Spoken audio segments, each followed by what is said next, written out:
Hello दोस्तों, स्वागत है आप सबका मेरे यूट्यूब चैनल असल सोशियोलॉजी में। उम्मीद करता हूं कि आप पहले की तरह स्वस्थ और मस्त होंगे। और आज जो है एक बार फिर से एक नए टॉपिक के साथ और एक नए अवधारणा के साथ हम लोग आए हैं। तो आज का जो टॉपिक है process of social change in India का ही जो है ये अगला एक कंसेप्ट है, सेकुलराइजेशन। ठीक है ना, इसको धर्मनिरपेक्षीकरण भी कहते हैं। तो सेकुलराइजेशन में क्या क्या चीज़ें आती हैं उस चीज़ के बारे में आज हम अध्ययन करेंगे और विस्तार से जानने का प्रयास करेंगे। व्हाट इज सेकुलराइजेशन, इसको धर्मनिरपेक्षीकरण या लौकिकीकरण भी कहते हैं। ठीक है ना, तो देखते हैं। धर्मनिरपेक्षीकरण समाज में धार्मिक या आध्यात्मिक चिंताओं को अलग करने और उनकी जगह गैर धार्मिक मूल्यों को लाने की प्रक्रिया है। अब जैसा कि पहली लाइन से स्पष्ट होता है कि जो धर्मनिरपेक्षीकरण या लौकिकीकरण है वो क्या है। वो क्या है कि आध्यात्मिक चिंताओं को अलग करने और उनकी जगह गैर धार्मिक मूल्यों को लाने की प्रक्रिया है। ठीक है ना, अगर हम गैर धार्मिक कार्य करते हैं धर्म से अलग जा करके, ठीक है, तो उसको हम धर्मनिरपेक्षीकरण या लौकिकीकरण कहेंगे। ठीक है ना, आडंबरों में नहीं पड़ना है, तार्किक बातों को रखना है। और अगर हम वैज्ञानिक तरीके से या तार्किक ढंग से अपनी बातों को रखते हैं तो उसी को ही जो है हम सेकुलराइजेशन, धर्मनिरपेक्षीकरण या लौकिकीकरण कहेंगे। ठीक है ना, समाजशास्त्र में धर्मनिरपेक्षीकरण को धर्म से प्रभावित समाजों से स्वतंत्र धर्मनिरपेक्ष समाज में परिवर्तन के रूप में परिभाषित किया गया है। ठीक है ना, तो ये है। और आगे क्या है, मीनिंग ऑफ सेकुलराइजेशन। लौकिकीकरण परिवर्तन की वह प्रक्रिया है जिसके परिणाम स्वरूप सभी बातों की व्याख्या धर्म के स्थान पर तार्किकता के आधार पर दी जाने लगती है। ठीक है, जैसे कि मैंने अभी बताया कि धर्म के स्थान पर हमें तर्क को रखना है। ठीक है ना, हमें दकियानुसी बातें छोड़ करके वैज्ञानिक तरीके से अपनी बातों को रखना है और यही ढंग है। और इसी प्रकार से जब हम कोई भी बात या तर्कपूर्ण बातों को जब हम समाज के अंतर्गत लाने का प्रयास करते हैं या समाज को कुछ देने का प्रयास करते हैं वैज्ञानिक तरीके से, तार्किक तरीके से, तो इसी को ही जो है हम लौकिकीकरण कहते हैं।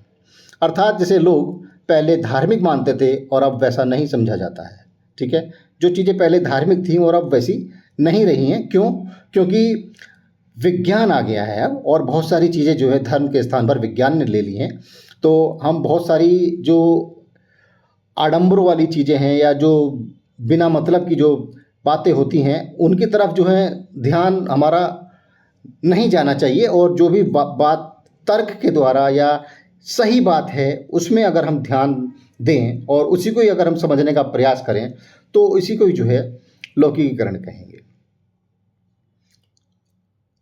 वेबस्टर अंतर्राष्ट्रीय शब्दकोश में लौकिकीकरण की प्रक्रिया का अर्थ इन शब्दों में स्पष्ट किया गया है। अब जो इन्होंने ये वेबस्टर इंटरनेशनल डिक्शनरी है, इसके अकॉर्डिंग जो बताने का प्रयास किया है वो ये है, यह सामाजिक आचारों की एक ऐसी व्यवस्था है जो इस सिद्धांत पर आधारित है कि आचार संबंधी मापदंड तथा व्यवहार विशेष रूप से धर्म से हटकर वर्तमान जीवन तथा सामाजिक कल्याण पर आधारित होने चाहिए। ठीक है, यानी कि कोई भी कार्य हो तो वो जो है सोशल वेलफेयर के अकॉर्डिंग होना चाहिए, समाज और समाज के व्यक्तियों की उसमें भलाई होनी चाहिए। ठीक है, और ये भलाई जो है तभी संभव है जब हम सही को सही और गलत को गलत कहेंगे। और ये जो लौकिकीकरण है ये जो है हमें, अगर हम लौकिकीकरण को समझ जाते हैं तो हमें जो है ये बात कहने की क्षमता, ये बात कहने की ताकत आ जाती है कि हाँ, हम कोई भी चीज़ सही है तो उसको हम सही कहें और अगर कोई भी चीज़ गलत है तो उसको हम गलत कह सकते हैं। लौकिकीकरण की परिभाषाएं हैं कुछ। श्रीनिवास के अनुसार लौकिकीकरण शब्द में वह बात नहीं है कि जिसे पहले धार्मिक माना जाता था अब वह वैसा नहीं माना जाता है, और इसमें विभेदीकरण की एक प्रक्रिया भी निहित है जिसके परिणाम स्वरूप समाज के विभिन्न पक्ष आर्थिक, राजनीतिक, वैधानिक तथा नैतिक एक दूसरे के मामले में अधिकाधिक सचेत हो जाते हैं। चर्च एवं राज्य में अंतर तथा धर्मनिरपेक्ष राज्य की भारतीय अवधारणा दोनों में ही ऐसे विभेदीकरण के अस्तित्व को स्वीकृति निहित है। ठीक है, तो इनकी ये परिभाषा है। श्रीनिवास ने भी बस वही बताया है जो जिस पर कि हम लोग अभी तक डिस्कस कर रहे हैं। ठीक है ना, कि अगर धर्म से अलग हट के कोई भी चीज़ होगी, है ना, गैर धार्मिक कहें उसको अगर हम, ठीक है, बहुत ज़्यादा जो है धर्म में नहीं पड़ना है और अपनी बातों को जो है सही तरीके से वैज्ञानिक तरीके से अगर हम कहेंगे तो उसी को ही लौकिकीकरण कहा गया है। श्रीनिवास के शब्दों में भी जो है यही मतलब इनका। तो इनकी ये जो परिभाषा है ये सोशल चेंज इन इंडिया में इन्होंने दी है, तो ये इनकी बुक है, फेमस किताब है। इसके बाद डॉक्टर सर्वपल्ली राधाकृष्णन के अनुसार लौकिकीकरण धार्मिक निरपेक्षता है, अर्थात सह अस्तित्ववाद है, ठीक है ना, यानी कि सह अस्तित्ववाद है, यानी कि इन्होंने जो है धार्मिक निरपेक्षता है और सह अस्तित्ववाद, यानी कि जिससे कि अस्तित्व जो है किसी भी समाज का, किसी भी वस्तु का, किसी भी व्यक्ति का अगर है तो उसी को ही जो है हम लौकिकीकरण कहते हैं। एम.एन. रॉय के अनुसार धर्म की दासता से बच निकलने का अवसर है, ठीक है ना, यानी कि धर्म जो है व्यक्ति को क्या बनाता है, दास बनाता है ना, स्लेव बनाता है। यही इन्होंने बताया एम.एन. रॉय ने कि जो अगर हम दासता से निकल जाएंगे तो इसी को ही जो है हम लौकिकीकरण कहेंगे। विल्बर्ट मूरे के अनुसार परंपरागत धर्म का सक्रिय बहिष्कार, परंपरागत धर्म का सक्रिय बहिष्कार तथा जीवन में धार्मिक नियंत्रण का कम होना बताया है, ठीक है ना। विल्बर्ट मूरे ने क्या बताया कि धर्म का सक्रिय बहिष्कार हो तथा धार्मिक नियंत्रण का कम से कम जो है उपयोग जीवन में हो, तो इसी को ही जो है हम लौकिकीकरण कहेंगे, ठीक है ना। तो बहुत सारे वैज्ञानिकों ने भी जो है धर्म को अलग हटा करके और अपनी बातों को वैज्ञानिक तरीके से या धार्मिक नियंत्रण को कम करने के लिए जो है इंगित किया है। इसके बाद विशेषताएं हैं, लौकिकीकरण की विशेषताएं। तो कुछ विशेषताएं इस प्रकार हैं। पहली है परिवर्तन की प्रक्रिया, प्रोसेस ऑफ चेंज। जैसा कि हम पढ़ ही रहे हैं कि भाई परिवर्तन तो है ही है, लौकिकीकरण का मतलब परिवर्तन है। सोसाइटी में कैसा परिवर्तन है, गैर धार्मिक परिवर्तन है ना। अगर हम धार्मिक चीज़ों की अपेक्षा गैर धार्मिक चीज़ों में ध्यान लगाएं और वैज्ञानिक तरीके को अपनाएं, ठीक है ना, पॉजिटिविटी को लाएं, तो यही जो है एक चेंज है। धार्मिकता का ह्रास दूसरा टॉपिक, यानी कि धार्मिकता जो है इसमें कम हो जाती है, धर्म का विश्वास जो है थोड़ा सा कम हो जाता है। बुद्धिवाद, रैशनलिज्म, यानी कि तर्क को ही हमें ध्यान में रखना है। कोई भी व्यक्ति किसी भी बात को अगर हमसे कहता है तो हम उसको ऐसे ही नहीं मान लेंगे, ऐसे ही नहीं मान लेंगे बिना उसके जो है तह तक जाए, ठीक है। क्योंकि आजकल का समाज पढ़ा लिखा समाज है और पढ़ा लिखा समाज होने के नाते बुद्धिवाद का विकास होता है व्यक्ति के अंदर। तो हम कोई भी बात को बिना किसी माप तोल के नहीं मान सकते हैं, ठीक है ना, क्योंकि हमारे अंदर भी बुद्धि है और चूँकि हम भी लोग जो हैं पढ़े लिखे हैं, इसलिए एकदम से किसी भी बात का एकदम से नहीं मानेंगे जब तक कि उसके जो है बिल्कुल तह तक नहीं जाएंगे, एकदम से उसकी जांच परख नहीं कर लेंगे, तो जो है हम ऐसे किसी भी बात को एकदम से जो है नहीं मान सकते हैं। तो इसी को ही बुद्धिवाद कहेंगे हम लोग। वैज्ञानिक अवधारणा, साइंटिफिक कंसेप्ट मानना ही है हमें, है ना, क्योंकि यही इसकी विशेषता है। वैज्ञानिकता के आधार पर कही गई बातों को जो है मानना है, तो इसी को ही जो है वैज्ञानिकता जो है या वैज्ञानिक अवधारणा कहेंगे। व्यक्तिगत स्वतंत्रता पर बल व्यक्तिगत स्वतंत्रता पर बल देता है ये, ठीक है, क्योंकि जब व्यक्ति जो है अपनी बुद्धि के जरिए या किसी तार्किक तरीकों के द्वारा जब कोई भी अपना निर्णय लेगा तो व्यक्ति जो है स्वयं पर जो है इंडिपेंडेंट होगा और अपने डिसीजन जो है वो इजीली या आसानी से बिना किसी दबाव के जो है वो ले सकता है। तो व्यक्तिगत स्वतंत्रता पर भी जो है बल देता है लौकिकीकरण। इसके बाद क्या है, भारतीय समाज पर लौकिकीकरण का प्रभाव, यानी कि जो भारतीय समाज है उस पर जो है लौकिकीकरण का क्या प्रभाव पड़ता है और किस प्रकार से जो है भारतीय समाज इससे प्रभावित हो रहा है, वो जो है देखने का प्रयास हम लोग करेंगे। भारत में लौकिकीकरण की प्रक्रिया का प्रारंभ पश्चिमीकरण के साथ ही अंग्रेजी शासनकाल में हुआ, यानी कि जब वेस्टर्नाइजेशन आया उसके साथ ही जो है वैज्ञानिकता भी आ गई थी, और वैज्ञानिकता जब आई तो हमने जो है उसको किसी और तरीके से लिया, लेकिन एम.एन. श्रीनिवास ने जो है इसको लौकिकीकरण नाम दे दिया, ठीक है ना। तो लौकिकीकरण नाम दिया और अंग्रेजी शासनकाल से ही जो है ये पदार्पण हुआ तथा तभी से यह प्रक्रिया भारतीय समाज एवं संस्कृति को प्रभावित करती आई है। यद्यपि इसका प्रभाव संपूर्ण समाज पर पड़ रहा है, फिर भी हिंदू इससे सर्वाधिक प्रभावित हुए हैं, क्योंकि उनमें धर्म की कोई केंद्रीय सत्ता नहीं है। लौकिकीकरण की प्रक्रिया उन संप्रदायों को सबसे अधिक प्रभावित करती है जो असंगठित हैं तथा जिनमें केंद्रीय सत्ता का अभाव पाया जाता है। श्रीनिवास के अनुसार इससे सर्वाधिक हिंदू प्रभावित इसलिए हुए हैं क्योंकि उनमें जो पवित्रता एवं अपवित्रता की धारणाएं थीं वे बहुत क्षीण हो गई हैं। ठीक है ना, क्योंकि हिंदू धर्म में जो है एक बेसिक कंसेप्ट है, यानी कि पवित्रता और अपवित्रता का। ठीक है, यानी कि ये व्यक्ति को भी जो है, हिंदू धर्म जो है व्यक्तियों को भी पवित्र और अपवित्र मानता है, यानी कि जो उच्च वर्ग के लोग हैं, ठीक है, उनको वो पवित्र मानता है और जो निम्न वर्ग के लोग हैं उनको अपवित्र मानता है। ठीक है ना, तो ये जो कंसेप्ट है पवित्रता का और अपवित्रता का, ये हिंदू समाज में ही या हिंदू धर्म के अकॉर्डिंग ही माना जाता है। बाकी किसी भी धर्म में जो है कोई भी व्यक्ति पवित्र और अपवित्र नहीं होता। किसी भी व्यक्ति को अगर कोई व्यक्ति छू ले तो वो अपवित्र हो जाए। क्यों? क्योंकि तुम निम्न कास्ट से बिलोंग करते हो, इसलिए जो है तुम्हें जो है हमें छूने का भी अधिकार नहीं है। हम अगर कोई नीची जाति का व्यक्ति किसी उच्च वर्ग के व्यक्ति को छू ले या कुछ इस तरह की हरकत कर दे तो व्यक्ति वो जो है अशुद्ध हो जाएगा क्या है? इस तरह का कंसेप्ट है हिंदू समाज में। बताओ किस प्रकार की जो है विडंबना है। तो इन्हीं सारी की सारी चीज़ों से जो है निजात दिलाता है सेकुलराइजेशन। ठीक है, लौकिकीकरण, यानी कि वैज्ञानिकता को अपनाओ और जो तर्क है उसके बारे में जो है बात करो, सही को सही और गलत को गलत कहो। ठीक है ना। श्रीनिवास के अनुसार इससे सर्वाधिक हिंदू प्रभावित हुए हैं, इसलिए उनमें जो पवित्रता एवं अपवित्रता की धारणाएं थीं बहुत क्षीण हो गईं, क्योंकि हिंदू धर्म का कोई केंद्रीय एवं देशव्यापी संगठन नहीं है।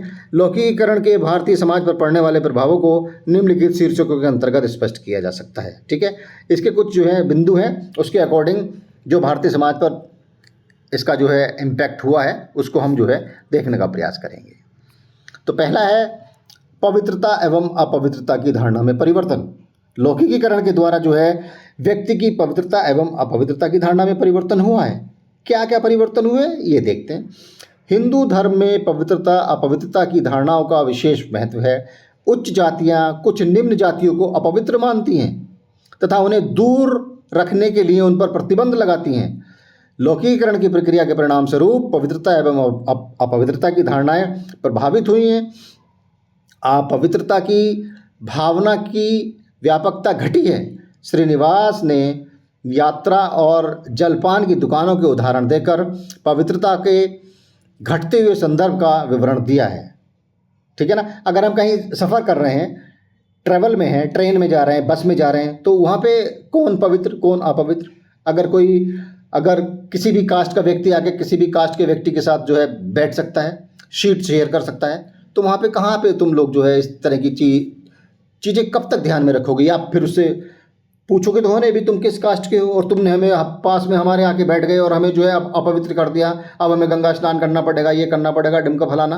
तो इस तरह की चीज़ें जो हैं ये लौकिकीकरण के माध्यम से जो है खत्म हो पाई। व्यक्ति को जब तार्किक विकास हुआ, व्यक्ति का बौद्धिक विकास हुआ व्यक्ति का, तो उसने जो है इन सब चीज़ों को जो है एक तरफ कर दिया, परे कर दिया, यानी कि बहुत ज़्यादा इन सब चीज़ों से कुछ होने वाला नहीं है ना। समाज में जो है व्यक्ति की जो है आपस में दूरी बढ़ती जा रही है इन सब चीज़ों की वजह से। ठीक है, तो ये सारी की सारी जो आडंबर हैं, ये सारी की सारी दकियानूसी बातें हैं, इनको जो है एक तरफ करो भाई, इनसे नहीं काम चलने वाला है। अपवित्रता की भावना की व्यापकता घटी है। श्रीनिवास ने यात्रा और जलपान की दुकानों के उदाहरण देकर पवित्रता के घटते हुए संदर्भ का विवरण दिया है ना। भीड़ भाड़ में बस या रेल में यात्रा करते समय लोग एक दूसरे को प्रायः स्पर्श करते हैं और दूरी बनाए रखना कठिन है। ठीक है ना। साथ ही शाकाहारी और मांसाहारी लोग भी बहुत निकट बैठकर खाना खाते हैं। अतः लौकिकीकरण के परिणाम स्वरूप निश्चित रूप से हिंदुओं में पाई जाने वाली पवित्रता अपवित्रता की धारणा की व्यापकता कम हुई है। ठीक है ना। तो इस प्रकार की जो चीज़ें हैं, पवित्रता और अपवित्रता की धारणाएं, ठीक है, इसमें जो है बहुत परिवर्तन आया है। आज के समाज में कोई भी जो है इन सब चीज़ों को नहीं मानता है। और जो मानता है इसका मतलब उसका अभी बौद्धिक विकास नहीं हो पाया है, उसको जो है बहुत ज़्यादा अभी बौद्धिक विकास की आवश्यकता है। इसलिए अगर कोई इस तरह का कोई व्यक्ति तुम्हारे आसपास हो तो उसको जो है बौद्धिक विकास की आवश्यकता है, उसका बौद्धिक विकास करो। दूसरा क्या है, जीवन चक्र और संस्कारों में परिवर्तन। हिंदुओं को अपने जीवन काल में अनेक धार्मिक कर्मकांड एवं संस्कार संपन्न करने होते हैं। लौकिकीकरण के परिणाम स्वरूप कर्मकांडों का महत्व कम हो गया है, ठीक है ना। जब से व्यक्ति का जन्म होता है तभी से जो है उसके कर्मकांड शुरू हो जाते हैं, ठीक है ना। कभी ये संस्कार, कभी वो संस्कार, मतलब बहुत सारे संस्कार हैं, 16 संस्कार के करीब, ठीक है। तो उनमें जो है अब व्यक्ति के पास आज के समय में, वैज्ञानिक दौर में, है ना, और इतनी भाग दौड़ वाली ज़िंदगी में कहाँ व्यक्ति के पास इतना समय होता है कि वो सारे के सारे संस्कार करे या ये करे वो करे। लेकिन फिर भी बहुत सारे लोग करते भी हैं और ठीक भी है, जिनके पास समय है वो लोग करें और जिनके पास नहीं है तो वो तो फिर नहीं कर पाएंगे ना।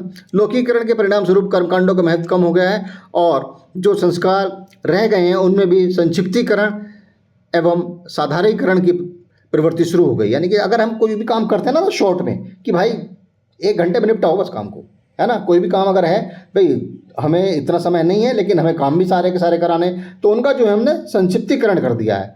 यानी कि क्रियाक्रम या कर्मकांड तो हमें करने हैं लेकिन कैसे, अल्प अवधि में, यानी कि कम समय में, ठीक है ना। दैनिक जीवन में संध्या, अब देखो बहुत ऐसे कम लोग हैं जो शाम को नहाने धोने के बाद जो है संध्या करते हैं, यानी कि शाम को पूजा भी करते हैं, है ना। बहुत घट गया है ये आज के समय में।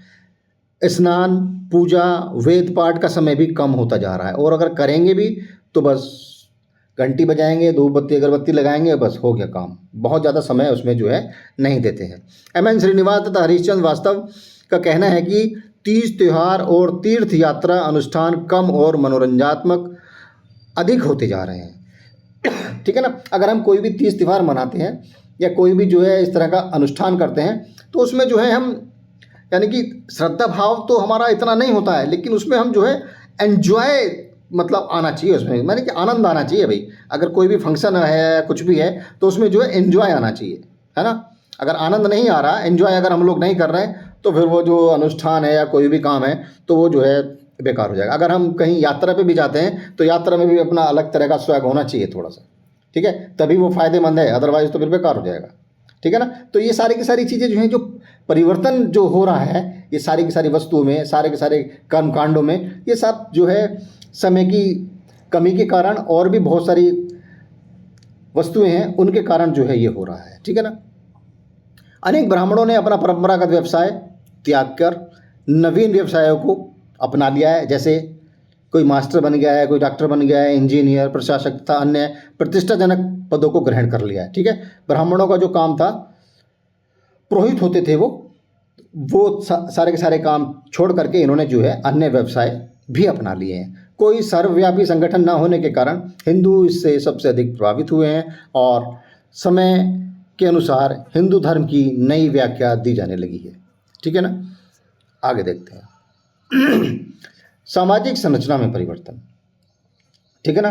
तो लौकिकीकरण के कारण सामाजिक संरचना में भी परिवर्तन आया है।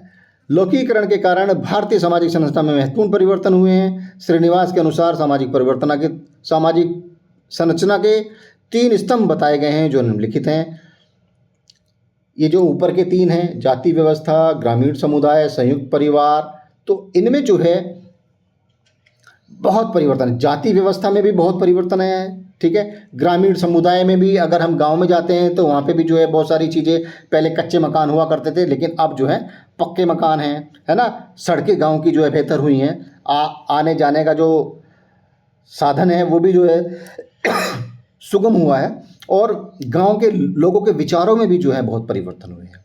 संयुक्त परिवार खत्म होते चले जा रहे हैं धीरे धीरे, ठीक है ना। संयुक्त परिवार की अपेक्षा लोग जो है आजकल एकाकी परिवारों में रहना पसंद कर रहे हैं। एकाकी परिवारों में इसलिए रहना पसंद कर रहे हैं क्योंकि उनको जो है शहर जाना है, शहर में जा कर के नौकरी करनी है, और नौकरी अगर करनी है तो वो जो है संयुक्त परिवार से अलग होकर ही जो है संभव है, ठीक है ना। परंपरागत धर्म में परिवर्तन, अब परंपरागत धर्म में भी जो है परिवर्तन होने लगे हैं, ठीक है। जो हम पहले से जो है जिन कर्मकांड जो हम लोग करते थे, बहुत सारा समय जो है अपनी धार्मिक क्रियाकलापों में जो है लगाते थे, अब उनमें जो है परिवर्तन हो गया है, बहुत ज़्यादा चीज़ें जो हैं परिवर्तनशील हो गई हैं। तो ये सारी की सारी चीज़ें, जाति व्यवस्था में परिवर्तन, ग्रामीण समुदाय में परिवर्तन, संयुक्त परिवार में परिवर्तन हो गया है ना, और परंपरागत धर्म में परिवर्तन हो गया है। इसके बाद जो है भारत में लौकिकीकरण को प्रोत्साहन देने वाले कारक, ठीक है ना। तो जिनके द्वारा लौकिकीकरण को प्रोत्साहन मिलता है, आगे बढ़ने का जो काम ये लोग, मतलब लौकिकीकरण को जो आगे बढ़ाने का काम जो कर रहे हैं, ये 3-4 बिंदु हैं इनके द्वारा, यानी कि पश्चिमीकरण, वेस्टर्नाइजेशन के द्वारा पश्चिमीकरण के द्वारा हम लोग जो है लौकिकीकरण को आगे बढ़ाने का काम कर रहे हैं। नगरीकरण, औद्योगिकरण के द्वारा, ठीक है, जब लोग नगर में जाएंगे और अपने उद्योगों में जाके काम करेंगे तो वो जो है धर्म से थोड़े से तो अलग हो ही जाएंगे, और तार्किक बातों के द्वारा और अपने आप को भी तार्किक बनाने का प्रयास, बुद्धिवाद के द्वारा अपने कामों को अंजाम देने का प्रयास करेंगे। संचार एवं आवागमन के साधनों का विकास, ठीक है, आजकल जो है व्हाट्सएप, ट्विटर, इंस्टाग्राम वगैरह वगैरह चीज़ें हो गई हैं, ठीक है। तो इसमें जो है हम लोग संचार के साधनों के माध्यम से और आवागमन के माध्यमों से भी एक स्थान से दूसरे स्थान को कोई भी मैसेज अगर डिलीवर करना है तो एकदम से हो जाता है, फास्ट फॉरवर्ड, है ना, बहुत स्पीड से। हमें अपनी कोई बात आज कहनी है, दिल्ली भेजनी है, तो यहीं से व्हाट्सएप करो, एकदम से दिल्ली पहुंच जाती है, मिनटों में, सेकंडों में, कोई नहीं, है ना। तो संचार के साधनों में बहुत जो है वैज्ञानिक परिवर्तन हुए हैं, और आवागमन के साधनों में भी जो है आजकल इतनी अच्छी अच्छी जो है सड़कें बन गई हैं। कहीं पे भी जाना है आपको, एकदम से कार के द्वारा, बस के द्वारा, ट्रक, मतलब किसी भी चीज़ के द्वारा भी, और एरोप्लेन, है ना, तो कहीं पे भी आप एकदम से जो है जा सकते हैं। आधुनिक शिक्षा, मॉडर्न एजुकेशन की आजकल जो है बहुत ज़रूरत है बच्चों को, और बिना अच्छी शिक्षा या आधुनिक शिक्षा के जो है आपका विकास समझा जाता है कि वो जो है पूरा नहीं होता है, अधूरा ही रह जाता है। अगर आप कंपेयर करेंगे, अगर आप नई आधुनिक शिक्षा ग्रहण कर रहे हैं तो आपके बच्चे हैं और किसी एक बच्चा वो है जो आधुनिक शिक्षा ग्रहण कर रहा है, अगर आप दोनों बच्चों की कंपेयर करेंगे तो आपको जो है कहीं ना कहीं कुछ ना कुछ कमी तो ज़रूर महसूस होगी। इसलिए जो है आधुनिक शिक्षा की भी बच्चों को बहुत ज़रूरत है। जहाँ तक संभव हो वहाँ तक जो है आप आधुनिक शिक्षा के माध्यम से अपने बच्चों को शिक्षित किए। Thanks for watching, please like, share and subscribe. तो बच्चों, आज का वीडियो समाप्त करते हैं, और ज़्यादा से ज़्यादा जो है इसको शेयर करो, लाइक करो, और जो है अगली वीडियो के साथ फिर हम आपके सामने